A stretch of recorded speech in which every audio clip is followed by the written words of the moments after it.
I first had this idea back in 2006 when I was banging away on my keyboard writing a cue for a TV show and thought how much I wanted to develop my own percussion library. Not just another percussion library, but something with a sonic uniqueness that would make it stand out. One of the most important elements of creating the sonic uniqueness is finding the right engineer. Luckily for me, I knew the best person for the job, my good friend and audio guru, Leffler. I've always been a big fan of his work.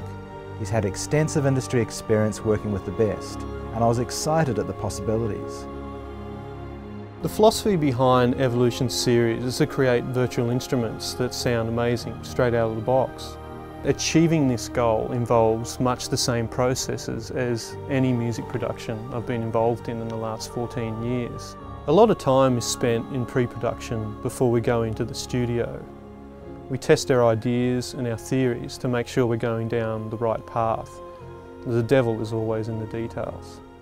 We've put a lot of effort into World Percussion 2.0 and I truly believe that it's not going to disappoint. Now, obviously we needed the best drums and the best musicians to play them. One day, I mentioned to a friend of mine that I was looking for some amazing percussionists. She knew just the right person.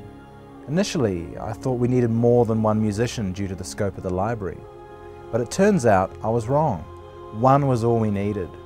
His name is Ian Watson. He could play drums from all around the world and has access to some of the best instruments out there. I guess I got into traditional instruments just because from a young age I was into archaeology and ancient history, and so when it came to music I naturally sort of moved towards different cultures and different cultural instruments.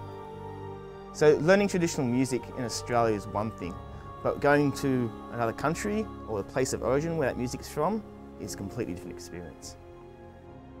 One of the highlights of this project for me was when I was in New Zealand celebrating Easter with my family, and out of the blue Joel Goldsmith sent me an email saying he wanted to have a chat. He had just received his copy of World Percussion. At that point I got nervous and hoped he hadn't encountered any issues. It was definitely important for me that we'd made a good impression with our library, as I've always had a great deal of respect for Joel as a composer. Soon after I replied to his email, the phone rang. It was Joel. So I braced myself waiting for a bug report, but then the total opposite happened. He started to say how much he loved our library and that he was going to replace all his drum sounds with ours. And on top of that, he apologised if he sounded like a fan. I was a little shocked as I thought, I should be the one that sounded like a fan.